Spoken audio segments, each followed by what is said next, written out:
All right. Thank you. Thank you, everyone. We're excited to have Dr. Jane Munga with us today. Uh, but before we dive right in, I'd like to perhaps mention to the online audience who are joining us that the the Africa China Initiative is a Georgetown program. Is it a delay? Echo.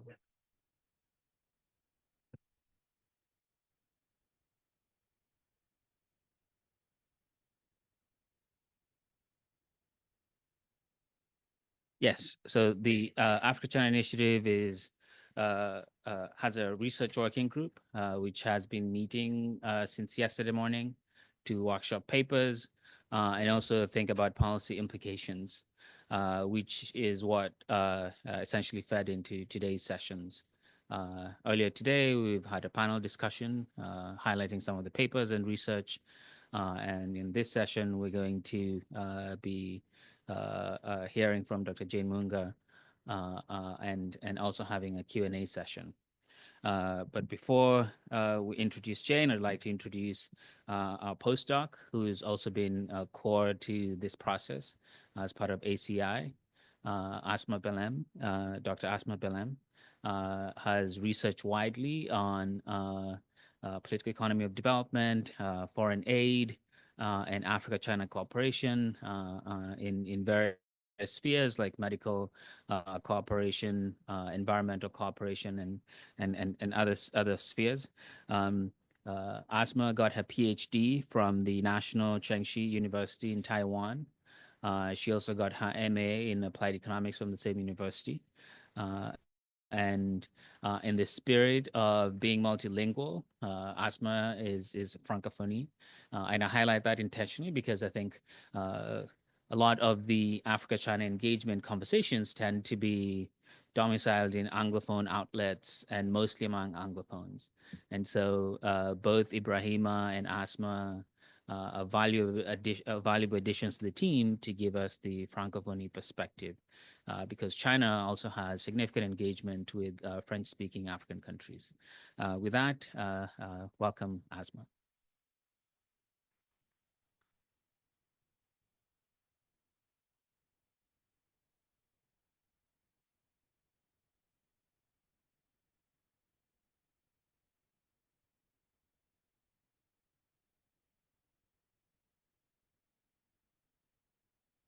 Yeah.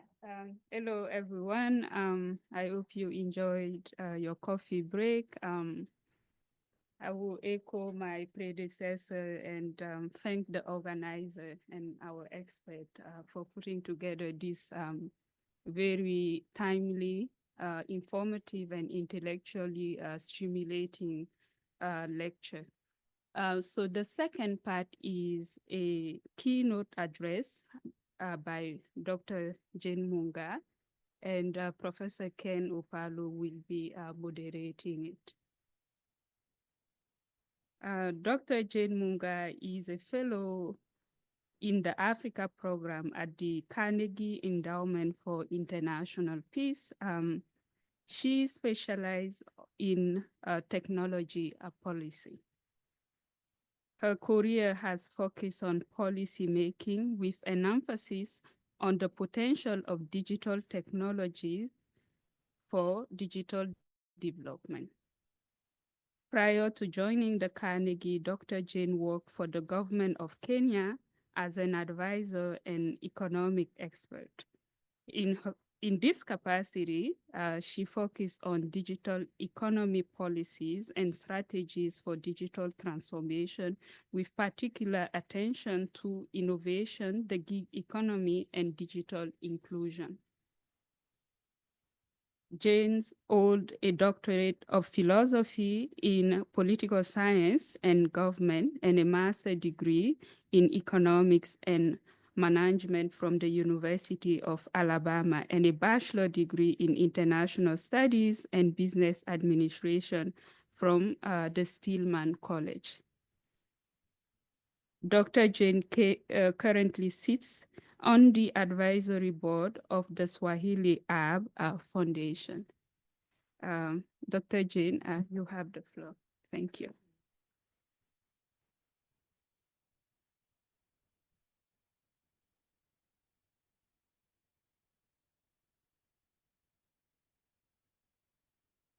Very comfortable sitting down next to you, Dr. Ken, but that's okay. Is it morning or yeah, it's still morning? It's 11:04. So good morning. Good morning, good morning, good morning. Great. I hope those online. Mzuri, habari yako. Bonjour, what else? In Dominish, I'm trying everything. Yeah. So yes. Sorry. Okay, sorry. It's okay. The beauty of tech. You always need a plan B. We're good now? Oh, yeah, yeah. When you see the guy doing this. Yeah. But I think as they set up for me, I can just say first, it's such an honor to be in this setting. I know you've been here for 2 days discussing very insightful things. My colleague Kofi Kim, and he was very excited. I rarely don't see him that excited. He was talking at 10 miles per hour. I was like, Kofi, come down. He's like, so he told me he learned a lot, and there was a lot of new insights on the Africa-China relationship. And actually even struck an interest to him. He was like, I think we should need to write on this. I was like, Kofi. But anyway, I think what that says, there's opportunity for engagement, and there's opportunity for this conversation because it continues to be very pertinent to where the world is. I'm waiting for the thumbs up, so I can keep talking until I see the thumbs up. I'm not seeing it yet.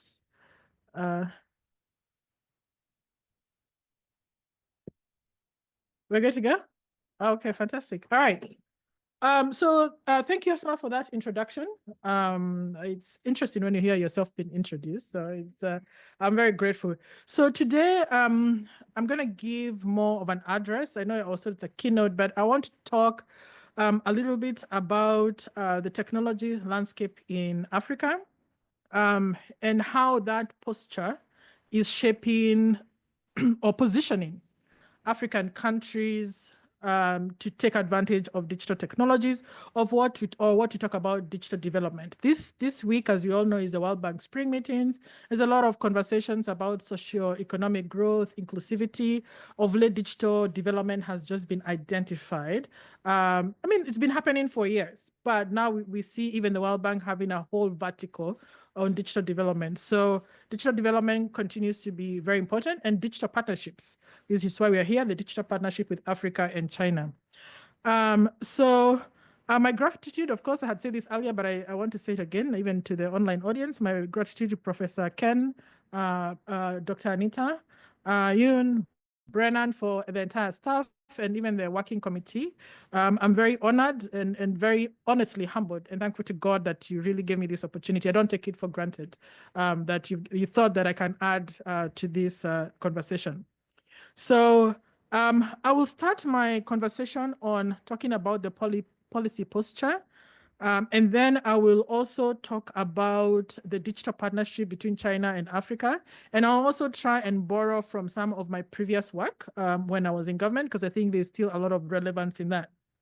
So Africa digital transformation is no longer an imagined story. It has emerged and it will continue to emerge. It will continue to unfold, and it's unfolding in real time. It was interesting I got to hear the last part of the last 4 papers, and I got to hear some of the studies that continue to happen. And someone was talking about Kenya and China's Huawei, and I thought that was me. I used to be that government that used to sit in those positions, making those decisions. So it is important that we continue to study this because the story continues to be written. So what the government has also understood within this digital development and digital transformation sphere is that the continent needs to position itself through policies, regulations, and laws. So the continent, first at the very continental level and at the national level, has started to develop what we are seeing increasingly, what we call digital economy policies, laws, and regulations. And this is where actually my current work comes to be. We decided to notice that there's not a comprehensive or one repository of these laws or policies. They're happening, yes, at the continental level, there seems to be some kind of cohesion, but then when you start breaking down that narrative into the 55 different countries, it's not clear how that exactly is happening, unless you maybe know a policymaker here and there, and maybe some countries put that information on their website. So there's a need to first start surfacing that information, the data that is emerging. So what we did is we started a project that we call the Africa Policy Tracker, or AFTEC. And I think some of you have interacted with that. I had a QR code. If we get the technology back up, please do feel free to interact with that. But I'll frame my research from what we've been doing with that research. So the Africa Technology Policy Tracker, we've developed it in partnership with the Africa Telecommunications Union. The Africa Telecommunications Union is Africa Union Secretariat that does specifically on technology rules and regulation. Their members are the regulators of Africa. So all the 55 countries are the members of the Africa Union. Their membership of the ATU is the regulators. So we decided to partner with ATU because we realized that these are people who have the insights of what's happening in these countries. So within this tracker, we have started aggregating. We are currently at about 500 documents that talk about Africa's digital space. And we have tried also to form a framework or a research framework that looks at the digital economy within 4 buckets. I would call them that. The first one is the Africa digital infrastructure. So what is the policies, laws, and regulations within that? And then we also look at digital platforms. Here we look at e-commerce and any other rule that is governing that space. And then the innovation and entrepreneurship. And then we look at the 4th bucket is digital skills. And we thought if we can just start here, we can start framing to see what is that being done at a policy level, at a legal level, and also at the very regulatory level. We're still building this research. So if you go to the website and find a country has maybe like 20, 30 data points, we're still building it because we continue to get these laws and regulations as they're published. And we also have to validate them. Make sure first that they indeed, this is a current document. And indeed, this is what was published. This has been actually one of our biggest challenges. If you go to some government websites, I won't name any names. Good luck. If that link is today may work, tomorrow, if you find it, hey, good for you. So that's another story for another day. But so we really want to make sure that our data is validated. So what have we seen from this? First and foremost, that almost every country, I would say almost 100%, but this is an academic conference, so there's always the 99.9. So almost every African country has engaged in digital economy. And they are positioning it as a tool for socio-economic transformation. So it's also been positioned as a tool to fulfill the national agenda, also to fulfill Agenda 2063 and the SDGs. So you can see the posturing is very positive. It's forward-looking. It's also an opportunity for employment for young people. It's opportunities to scale health, agriculture. So there's a lot of positivity.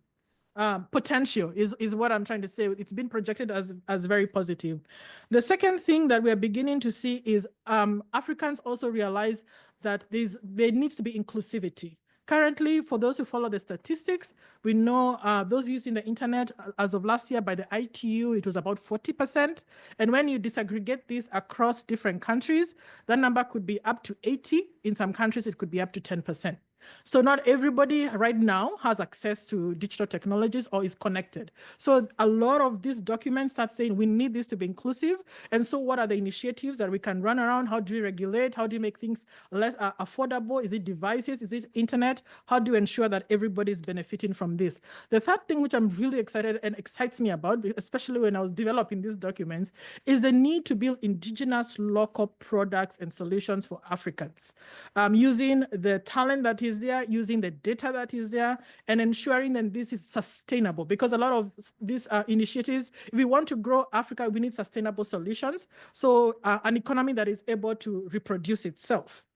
Then there are some other dominant themes. Of late, we've begun to see a lot of countries now posturing themselves to more specialized technologies. The artificial intelligence is big. So we were in Kigali about 3 weeks ago for the Global AI Summit. And AI was a big thing. Again, the same theme, it's how can AI be built for Africa with Africans to solve some of our problems and make sure it's digital sovereignty. Data is the one thing that policymakers see as a sovereign thing, and then how can we use that data for the benefit of Africans, especially looking at historical issues of colonialism, of extraction. How do we ensure that the new technologies are also building Africa? Another thing that is also in these documents is trust. For anybody here, and I know a majority of you have traveled within the African context, when you do e-commerce, usually it's someone who calls you, they verify who you are, make sure that even you yourselves, you want to make sure if it's a cup you got, you're not getting a tiny cup. So, you know, those things. So there's a problem of building trust. So governments are also doing a lot of digital ID, ensuring that they can identify people, also platforms for mobile money, ensuring that people are being identified and trying to create that trust. And then lastly is where I want now to pivot to more of the conversation here is the issue of governments also recognizing it takes money to do this. It takes money to build infrastructure. And how do you do that? National treasuries don't usually have that. The exchequer is limited at best. So you need digital partnerships. In my previous, when I used to work as was mentioned, I was as an advisor, I used to work on the digital platform, in the digital partnerships portfolio. And I think it's important for me to mention this here. Africans are not just looking at China or one single partner to do this. In my time, I think I handled about 20 portfolios. And this range from China, India, Estonia, Europe, sometimes it's called Team Europe, all the different countries there. And then even within Africa, there is still a lot of partnering. And then we've seen a rising of the Middle East, the Emirates, Saudi Arabia. So then come back this way to the US. What I didn't see much, and I'd never held a portfolio with Latin America. So I think there's opportunity maybe to extend that South-South collaboration.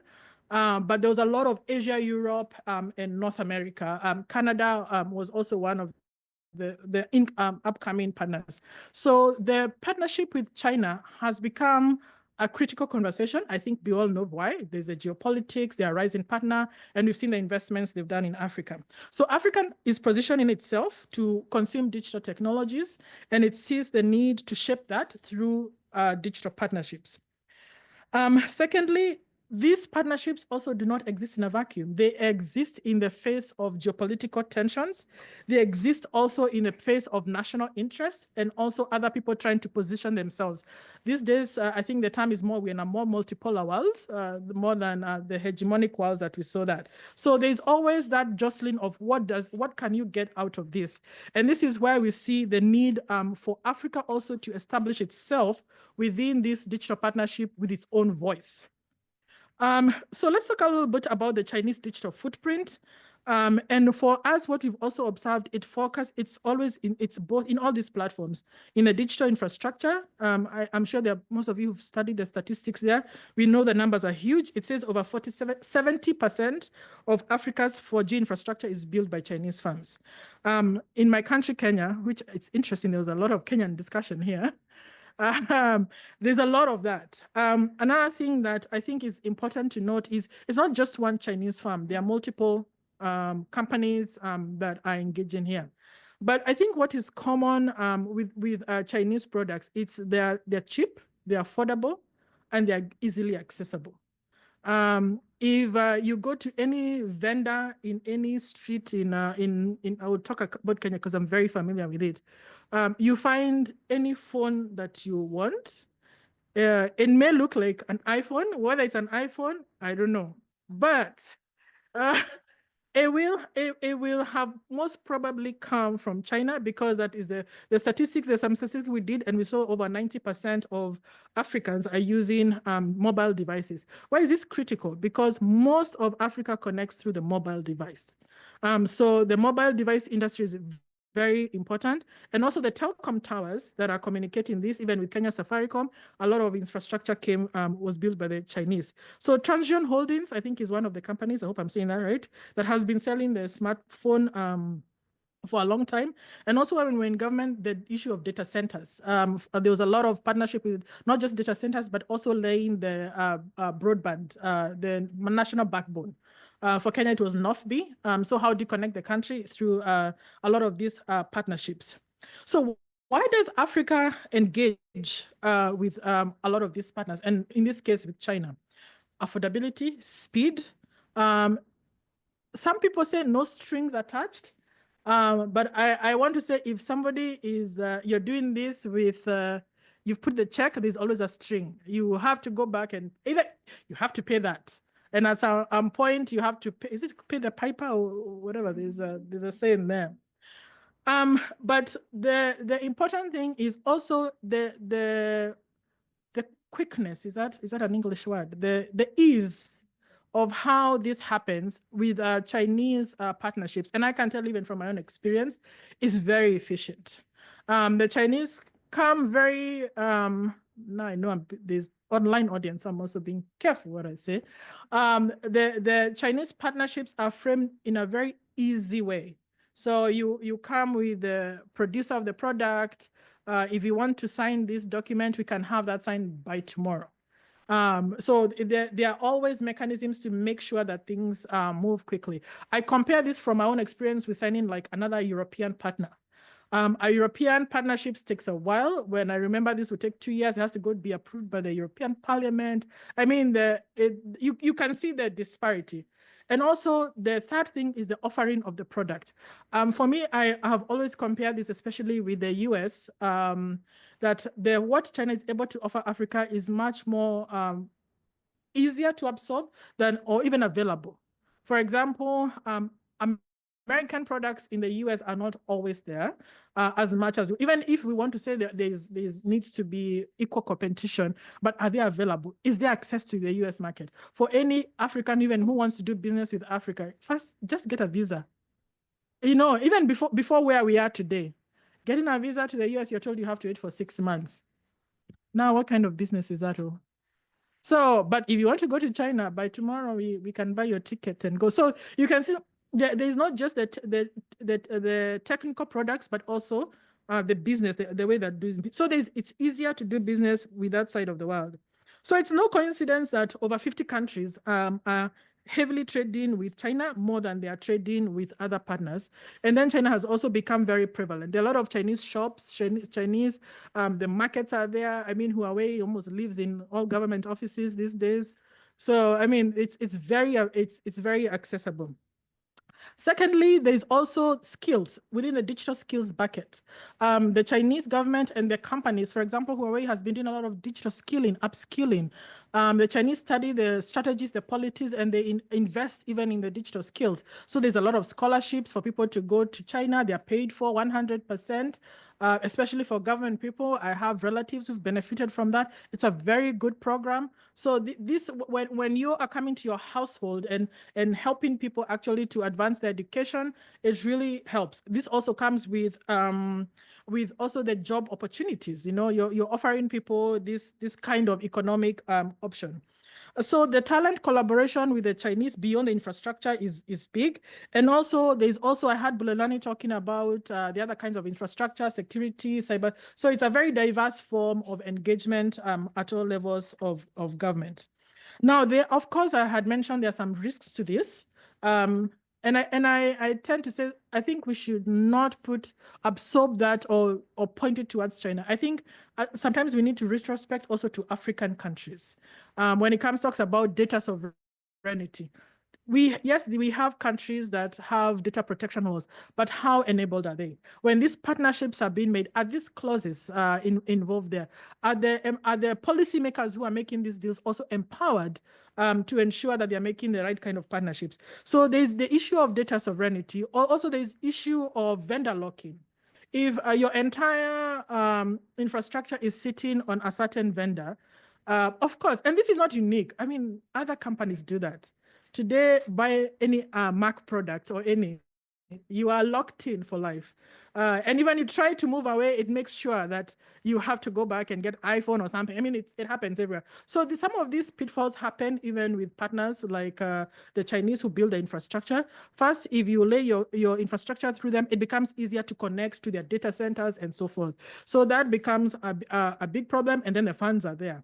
But I also have to be very keen to say that at least in the Kenyan government, those tenders used to be open to anybody who can bid. So it's not, you're not being offered uniquely. If another company comes in, they're able to bid, but then it also depends on then how are you able to interlay your infrastructure into what is already existing. Then there is also the issue of cybersecurity. Where is that data? Who is using it? How is it? There's always the issue of backdoors. I think a lot of companies have their own backdoors, but in this case, we know there's a lot of linkages with the state. So that also becomes another issue. So, but for me, the key thing that I always say is the dependency that is being built around this. Is this kind of infrastructure also building the indigenous ecosystem? Are we seeing a transference of that power to the local ecosystem, to the local employees? I tend to argue against that just from my own anecdotal evidence. In December, I was in Kenya, and I was in one of the big high-rise towers. I think you know them, they're in Westlands, built by a Chinese company. And when I was there, my AC, for some reason, went off. And so they sent a technician to come and fix it. And it was individuals from China who came to my room. And I thought, that's bizarre. I know they built it, but we are now almost over a year into this. Why is the local talent not the one that is being handed over how to do this contract? So at the end of the day, those are the questions you start interrogating at yourself. And this can be multiplied in so many aspects, even in the tech space. So is it the expertise? Was that not handed over? Was it the contracting issue? What exactly is happening there? So and today that we've seen the population of Chinese, I don't know if anybody's doing those studies, it has continued to increase. Before it was just in the urban areas, but now everywhere you go. So there's and it's not, I'm saying it's a bad thing, but I'm saying it comes with certain realities. The dependency issue is something that I think that we need to interrogate further. Is there an enabling or empowering happening here, or is another dependency issue besides the cybersecurity issues? Then I want to come towards the end of this. So how then do we start moving forward? And I had this discussed in the last panel. I think there's a need first for Africa to diversify its partnerships. The over-reliance on one partner, no matter how enticing that might be, I think at some point there's a risk around that. That means then there should be some regulations or some laws against, I mean, governments needs to start, I guess, waking up to that reality. How do you diversify these digital partnerships? I know the World Bank was very strong on they had a digital economy moonshot project. But remember, again, World Bank gives you the financing. The vendor you use is up to you. So where does that money go at the end of the day? So the diversification of partnerships and even partnerships that help build the local capacity. So how are these partnerships being supported? The second thing is how do you build the local capacity within the partnership itself?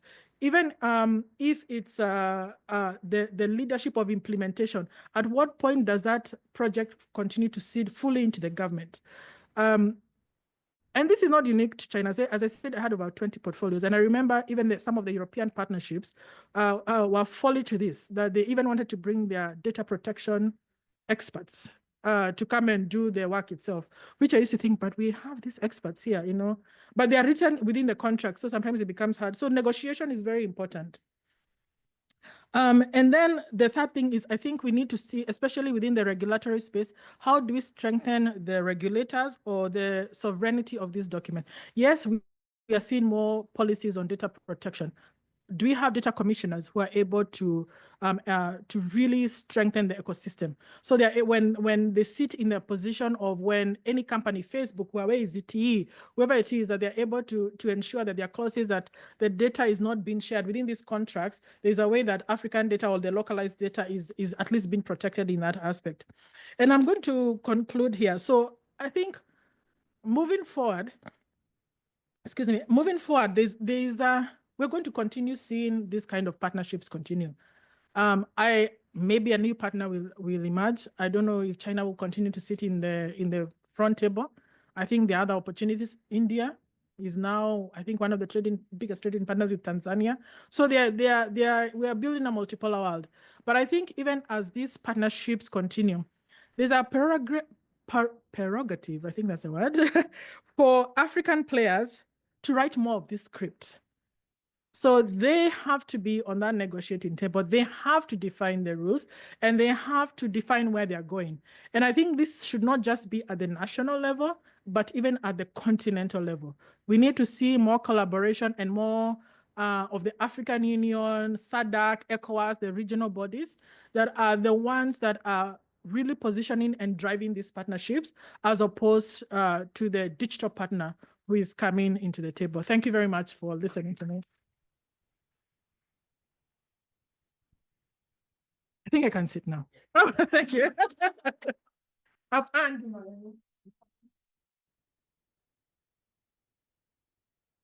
Yeah, thank you. Thank you very much, Dr. Munga, for that exciting address.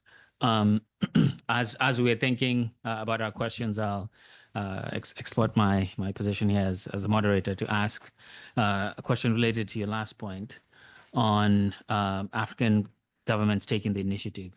To what extent, in your experience, in this space and even in government, do you see the likelihood of that emerging, right? Because if you think about many of the government documents that you read out there, often they merely reflect external compacts, even if those compacts come from the AU, but even the AU doesn't own its own compacts. They come from elsewhere, right?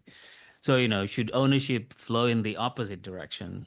Because it seems like only then would these governments actually have a development agenda, of which tech is just part of, right? As opposed to always scrambling to domesticate compacts that come from elsewhere. Thank you first for that question. Thanks. Okay. It's a question that I've personally grappled with, and I've come to believe that the old adage that says that everything rises and falls on leaders is very true. And I think what we have seen now is a leadership deficit of some sorts, and it may take a new awareness, which I'm very hopeful with this generation, the Gen Z. And the youth who are becoming more and more the majority, to start changing that narrative. Because the problem of designing documents, it's not that we don't have the expertise. It's the mentality of also of the dependence. When these documents are being framed, first they are framed mostly with support from outside, framed with experts, and then they come with very strong norms of those experts. So until we have policymakers who sit strongly on the table and say and really design what it is that is important for us, because we do have national development agendas, we unfortunately may continue to see the same story. I saw a LinkedIn post the other day by someone from Asia who had posted that Africa needs to turn off the microphone and start doing. I don't know if you saw it. And it goes to the narrative that sometimes also the second part of this question is, I think we are very good with also developing policies and documents, but even within those documents there needs to be a very seriousness of how we implement. And again, goes back to leadership. And I hope in our generation, in our lifetime, we'll start seeing champions of a different type of leadership that is emerging, that is truly representing the hopes and aspirations of the continent. Thank you. Yeah.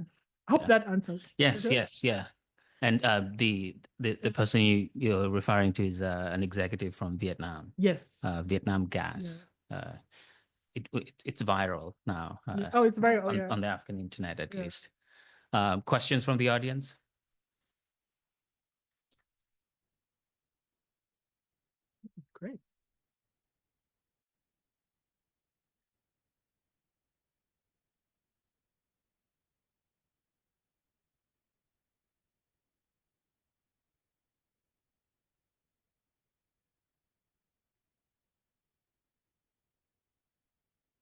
Okay. Hi. Thank you very much for your talk. So my question is, you have said several times about like African Union, like 55 member countries. But I'm believe I'm still have a very limited understanding of Africa. So would you have some suggestions on someone as a beginner who try to instead of consider Africa as a whole, but rather like try to gauge the differences between different parts of Africa and their different approaches to the topics we talk about, like digital transformation or infrastructure building? Thank you. Yeah, if we can put you on the spot on this question too, yeah, maybe highlight the countries that you would rate highly, as diplomatically as you can. That that you know that no bias that might be models of some of the components here. Yes. My question is a bit of a two-finger on that, in the sense of, are there places like universities or sort of hubs of innovation, either, educational, tech education on the continent, that you think really need to be invested in now to sort of lead that for us as we move forward in this way? Back, I think, really aptly to this point that you're making of sort of moving beyond the policy, but into the action part, right on the continent. So where would we start? That's already starting, you know. Yeah. Okay. Yeah. Let me, thanks. Sorry, I didn't get your name, but thanks. Ijin? Okay. Thank you for that question. You've asked a very pertinent question, and I don't know if I even said when I was beginning to speak here that it is very crucial that also when we look at the African continent, we also try and unpack the different narratives that are found within the continent, because there's so much disparity. I personally have been to maybe 15 African countries. I want to visit all 55 African countries. And every time I go to one country, I see similarities yet disparities from my own country.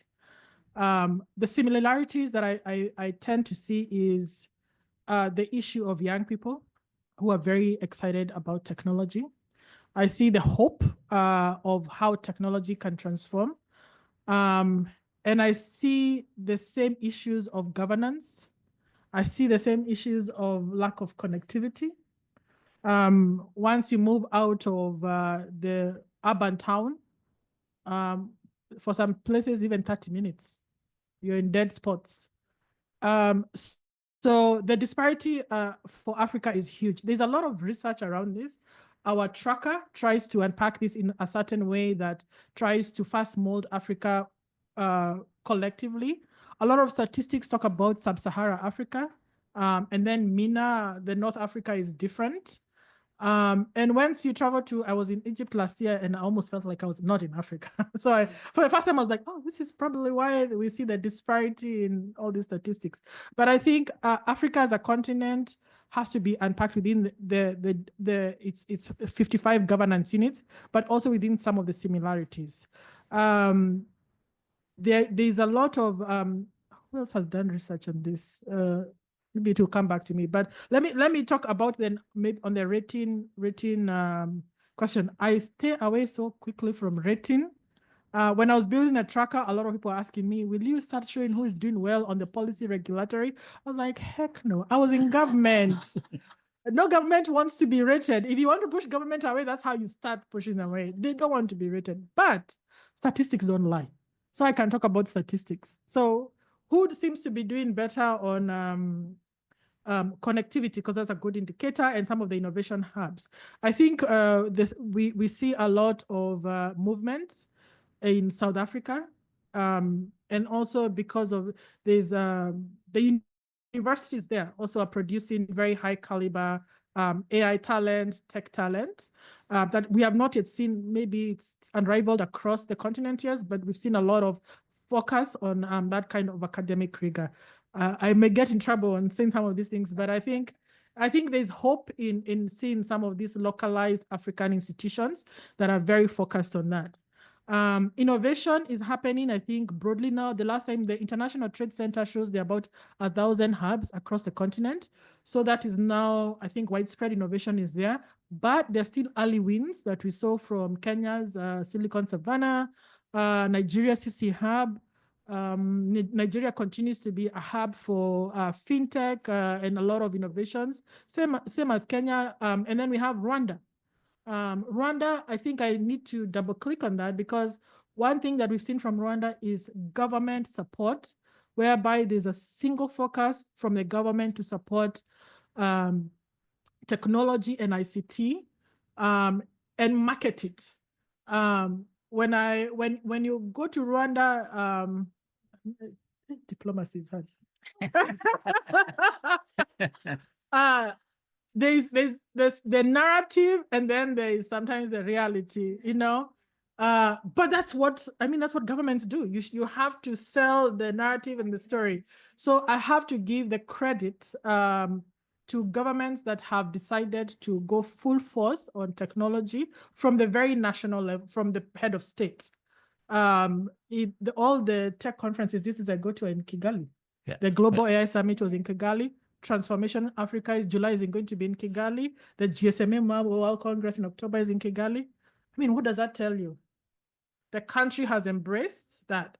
So can we start seeing more of this happening across the continent? I know there's GTEx in Morocco and all that, but I think we know the narrative that we've seen Kigali has really come out of that. But I think there's opportunity for other countries to ensure that the indicators for digital development continue to grow. And this is where, when we look at North Africa, if we look at their connectivity rate, you look at Egypt, Morocco, I mean, their connectivity rate is always in above 50, 80s, 90s. A country like Egypt is highly, highly connected. So we have to start understanding that the basics have to be there. We can never move away from the basics. And secondly is the digital skills. Are we educating our young people? Are they going to school? Mauritius, Mauritania, some of these island nations have very high levels of digital skills. So I think trying to ensure that the entire population is great. I think then that's where we can get some of these the good cases, I think, emerging from when we look at the indicators, and they're growing equally across the country. I think Thank you. I think I answered. Yeah, I think you passed the diplomacy test as well. 2 questions in the back, and then we'll come to the front. Yeah, so yeah, we'll take those 2 and then these 2. Hi, thank you so much. I have 2 questions, if that's okay. If you can only answer one, that's fine. I have a question in terms of the digital ecosystem, looking at it from below. We share a little bit about opportunities that civil society have taken advantage of using social media as a space to engage possibilities for expanding what citizenship means and putting pressure on governments to be more accountable. For example, what we've seen in Kenya over the past 2 summers with young people, since you mentioned the vibrancy of youth, using digital technologies. And my second question is linked to the issue of gender in closing the gender digital divide. How successful you think governments have been in instituting policies that whether it's linked to skills or access to internet services, whether or not they have been successful in lessening that gap, or if more should be done in doing that on the national level. Great. Hey there. Lovely seeing you again. I'm just interested in hearing some of your reflections on how, for example, our attention to digital development and leveraging AI as a tool of kind of economic inclusion, while simultaneously it's also at times operating as almost an obfuscating mechanism against the basics. And, you see this, for example, within my own kind of home country context, where you're talking about, say, leveraging AI, but you're struggling to supply electricity consistently. you're talking about, say, facial recognition systems to catch the bad guys, but you're dealing with a homelessness crisis and an inability to house individuals. And so how do you basically, from your perspective, balance kind of these interests of drawing attention to, a need to, say, catch up, while simultaneously dealing with really some of the rudiments of governance? Okay. Sorry. Yeah, you can go ahead. Okay, I saw here. Okay, I'll go ahead and answer Yeah, those two. yeah, we'll answer those two and then take two more. Okay. Yeah. Thanks, Jill and Dr. Anita, for those two questions. I think I will start with the gender inclusion question. There's definitely at the policy level and also at the very civil society, there's always a push for digital inclusivity, especially for women and for those with disabilities to ensure that they can access. This is usually in our study at the AFTEC, we've seen there's a lot of inclusivity in that. So it's something that is recognized. And I sometimes I also tend to think it's recognized because of global norms. And a lot of these documents tied to like the SDGs and AU. So the norm is written into it. The question is where I go back to how then do we see this streamlined into action? And I think that could be where the challenge is for a lot of this. There are again some success stories whereby we are seeing more and more women coming online and being able to use connectivity or technologies, but that takes concerted efforts by government at the very level. I want to go back to Rwanda because I saw it as such a huge success story when their parliament was over 50% women. I also want to give a shout out to the latest Namibia president. She's a lady, and also you've seen her cabinet. So there needs to be leadership that is really pushing this. And it has to be also within mainstream, within all, not just in the documents, but within the projects that come out. So yes, there's room for there because the indicators are still showing us, I don't have, I think it was 30 and 70, there's still more males in Africa. ITU disaggregates the numbers, I don't remember the percentage, but it's still higher that more males, even within the youth population, accessing the internet as opposed to women in the continent. So there's still room for that. And also there's also issues with culture. Unfortunately, there's still a lot of cultures within the continent that it could be almost criminal to have a phone or to use a phone. There's a colleague, a friend of mine who did some studies in coastal Kenya, whereby a lot of women were only they couldn't own phones, but they could use their husband, and the husband wanted to know how much, who you are talking. If you receive money, then who is sending you money? So these issues are there culturally, unfortunately, and it continues to happen. So there's a need for awareness. And around that, I also want to mention there's also importance for cybersecurity and awareness of how girls are not exploited around the internet. So then the opportunities, the first question that you talked about was opportunities in social media. I think Kenya became famous last year. Some good things, but some very sad things. Over 80 young people died, some disappeared, have never been found. So when the youth, I call them the two formidable forces in Africa right now, technology and the young people. And when the two collide, they're doing great things. But unfortunately, they're also unsettling the old guard. This is not unique to Kenya. We saw that happen in 2020 Nigeria. And there are also other pockets, but it also depends on how is that space being used from a civil society. Is a government shutting down those kind of forces? Is that technology being used? As you saw in Kenya, it was used to track young people.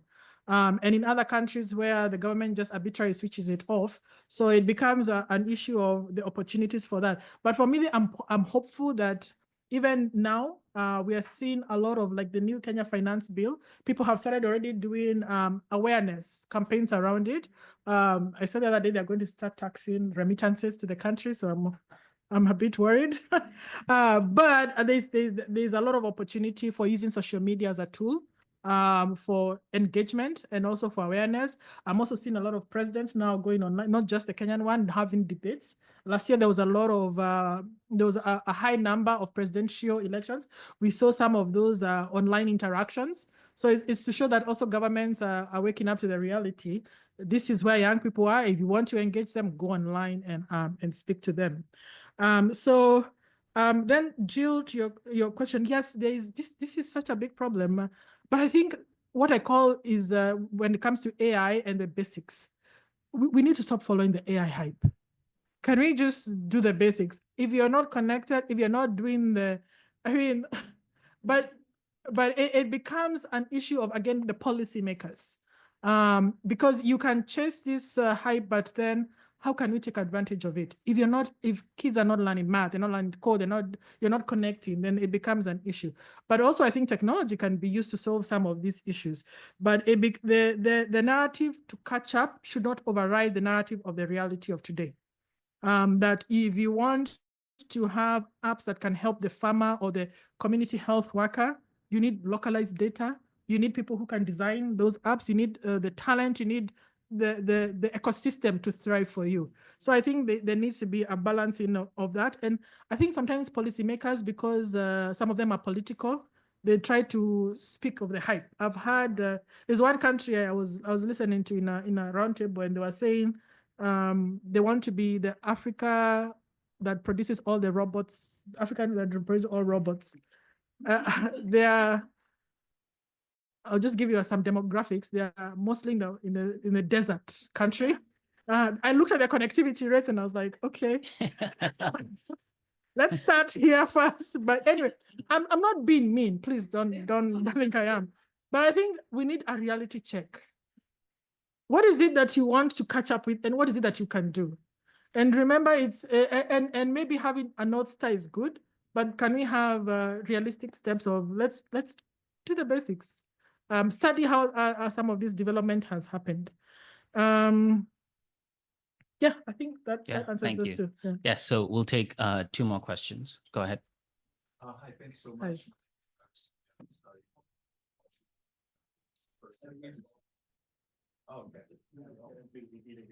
Yeah. My name is Iverson Yu, and I'm first year graduate student at Georgetown University. So I'm really strongly resonating with your last suggestion that we really have to put Africa into the international negotiating table. That's really important. I'm trying to think what is the status quo of that, because I'm trying to think back to the Global AI Summit happening in Paris this year and the Global Digital Compact. So I think for me, as for my perception, I didn't see a significant role that Africa is playing for drafting those regulatory documents and taking part into this negotiating table. So I'm trying to think what's the status quo of that from your perspective, and how to improve that, and how challenging is that to bring up Africa into the table, based on the fact that the infrastructure is from China, software is from the United States, and the huge technical barrier to understand this technology, like you said, the whole education system is trying to catch up. How challenging is that? Thank you. Go ahead. Grab the mic.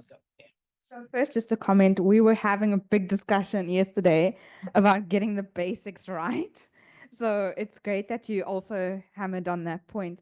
I think related to your question is, when we're at the negotiating table with various external partners, just, having chatted with some Malawian colleagues, they often say they're on the back foot in terms of being able to negotiate quite vigorously and in the interests of the country and its people. And that's mostly because the homework hasn't been done before you're entering negotiations. Or you're doing it at very last minute, you're getting the brief literally 30 minutes before you're going to the negotiating room. So I just want to know, in terms of just kind of ruminating or kind of giving a few ideas on how do we capacitate our officials to really, almost negotiate quite informatively and aggressively in our interests, and if you have any ideas around that. The second, if I have the opportunity for a second question, is we also chatted about, so we have the AU, doing its thing at the continental level, issuing all these documents that are really impressive.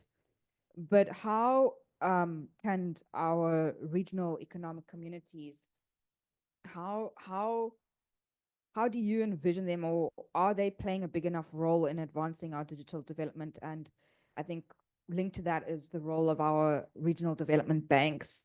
I know we in Africa, we're dealing with a lot of challenges and funding and money and all of that's always an issue, but what can RECs do, and as well as our regional development banks? Okay. Thank you. Oh yeah, Isaac, maybe, yeah, we can take one last question. From Isaac. Thank you. I just wanted to go back to your point on the need for Africans to diversify their partnerships, and the fact that whether China will continue to be at the front. And I wanted to know what your take is on. I know you already mentioned the ease with which Chinese engagement is, and all of that. But I was just wondering if you have any comment on how China itself is setting itself up to be able to compete with the other partners, right? Because there's a lot of talk about digital Cold War and geopolitical rivalry, and whether Africa then becomes just a playground for some of this competition. And if you have any thought on that. And yeah, if I could piggyback on this last question, right? Whether, there is even competition, which has implications for the options that African governments have, right? Often, I think African governments find their hands tied because the options are limited, especially on the infrastructure side. Yeah. Yeah. That's actually a really good point. Thank you for all those questions. I'll try my best to answer them. I will start with the question on negotiating. And first, I'm glad to hear that you're talking about going back to the basics. The negotiating table is one that I think is a big problem. I think is one of the biggest challenges for African countries, especially in digital partnerships. And I think there's room for the departments of government that do the negotiating to really capacitate and to work more cohesively within all areas of government. If you're familiar with how government works, usually this is at a planning level, at the national treasury side. And I was in many spaces whereby a negotiation had happened and we were now being brought in as an implementer. So we never even sat in that room. So it was when we looked at, I'll not mention, when we looked at the agreement, the MOU, one of the things that had been agreed that this country would bring the expertise to help us design certain policy documents. And we had just launched an AI policy document that was saying that we will start ensuring that all policy workshops or policy things are given to Kenyans and to the youth. So we saw an instant clash. Who designed this? How do you think? I remember my boss calling me and saying, "Jane, what is this?" I was like, it wasn't me. I was not even in that team. But I'm saying there's need for harmonization when governments are doing this. The second thing also is the capacity of those who are negotiating. I remember once I was actually on vacation, getting a call from my boss, and when government and your boss calls you, you action yourself, almost saluting them on the phone. And I was told, oh, there's this team that's going to country ZYZ. We need you to go and be part of the negotiation. What I didn't understand is I was leading the delegation. I got there and I was like, what? This is the first time I was interacting with this team. It was in December. I was in holiday mode. And it was a Gulf country, and the Gulf country had hired a European firm to come and negotiate. We're trying to do a trade area. And I thought, oh my God, I am the problem today. You literally see your limitations as you walk into the room. First, because of just how these things happen ad hocly. and that's government. Everything's firefighting. So I think if there's frameworks, my lesson from this was we need frameworks to be already in place to ensure if there's a negotiation first, it's happening in a coordinated way. And then there's that expertise who you can call, not Jane when she's on her vacation, and well, I'm happy to, but at least have the expertise that is there and have the consulting firm. I think the private partnership model is being encouraged a lot by a lot of national treasuries, but then also come the gray areas of governance around that. But I think there's a lot, what I'm saying is a lot of need to build that whole ecosystem of how these partnerships are made. Then coming to, sorry, I'm trying to start, where did I start? Oh, the Global AI Summit. Let me come back to you. First, I was glad to hear you're in a tech policy master's program. I wish that was there when I was going to school. We learned as we grew up. But don't worry, I was in school 5 years ago, not long. So you raised a very important question about the negotiating table and have Africa there. You're right. I was in Paris. One of my biggest takeaways was how Africa was not represented within the main summit. The recognition of Africa within these global forums, in some sections, it's still not there, but I have to give credibility maybe like to the UN and the other multilaterals. Like the HLab was very inclusive. They had some members. I think Philip Thigo is a tech ambassador for Kenya, was actually part of that. So there are some forums where there's still challenges in that. And I think when we talk about like the safety institutes, we've not seen a lot of African countries being there. So there needs to be more positioning by African governments and also interest for them to be there, to be invited. I was once invited to a European meeting and they were discussing global AI governance. And I challenged them on the floor when I walked in, and I was the only person of African descent in that room.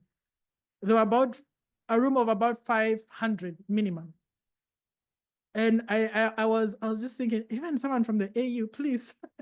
So there's also needs to be a sensitization in some of these forums that you cannot negotiate about AI if you're not inclusive. But it goes two ways also. Also Africans have to show interest, and I think there's room for those who are convening this. There's a problem when Africa is not on the table. The issues that are pertinent to Africa, or the I don't want to just say Africa, but even the developing nations. Now I hear it's called the global majority. I have a colleague of mine who works in that area, and she always says me, global majority. We are the majority. So there needs to be the global majority that is sitting in these forums and is helping design the norms and being very pertinent. So you're right. And that's why I was also excited about the Global AI Summit in Kigali. That Africa decided also to have its own AI summit that was very pertinent and captured the moment and the mood for AI for Africa on that. Then now coming to the regional organization blocks and the funding around that. I think there's room for the regional blocks to become a bit more powerful, but again, who funds them? How are they being funded? How are they organized is always the issues. Where I have found a lot of value in the REX is in the policy harmonization and standardization, especially in the tech sector. The East African community has done some work now on data protection. When I was in government, we did a lot of work within the Northern Corridor, whereby we're harmonizing the amount of data, how much you charge between countries, how much a mobile telephony can cost. The issue of people putting their towers right next on the border. So when you cross over, you're still roaming. You just cross the border and the first tower that greets you. Yeah. So some of those issues, we started now negotiating with companies. What is the distance of where you can put your tower? So I think I've seen more use for that when the regional blocks are able to come together and define the rules and the standards of how you're going to do that. You have to notify a customer when they start roaming how much you charge them and tell them this is up to the limit. I once traveled to Ethiopia. This has been a few years ago before it was liberated. I walked away with, I turned on, I got lost. The Uber got lost and I had to turn on my phone and I walked away with over 10,000 in like 30 minutes. That's translate to about $100 now. Yeah, So But this is and Kenya and Ethiopia are contiguous borders. You know, so this is a reality of, I think there's value when the regional bodies at least come together to ensure that trade is able to move. Then coming to the last question of diversifying partnerships and what everybody else is offering, also trying to point maybe into the future around this. I think this is where China wins, honestly. The offering is a lot, it's available. Could another partner rise? Of course. Kingdoms rise and fall. I mean, partners rise and fall. It's but in the foreseeable future, I don't know. Even in this graceful country we are here, I don't think there's enough offering to the African continent. If you look at mobile devices, the iPhone, who can afford that in Africa? I mean, even me, I have to worry. I'm now still in version 8 because I've refused to let go of this. But I mean, so I think the offerings are still not there. And I think there's opportunity for Africa itself to rise to build its own indigenous and not to look outside. That's how I want to see it. Like, instead of relying on these partnerships, can we grow our own indigenous economies as opposed to looking more strongly at the partnerships? Yeah. Thank you very much. Thank you. Yeah, so in 2 fun days, the working group had an amazing time yesterday. And today we've had this public facing engagement. We thank you all for joining us for this engagement. And so the research group will continue doing the research, and we hope to make the papers available publicly later this year. So watch out for those announcements on our websites and on ACI announcements more generally. And if you have any questions, suggestions, inputs on some of the topics you've had today, you can always reach out to us. I think Brennan is easily reachable through our website, or just stop us around, or come to African Studies in the ICC and tell us what you think we should be working on.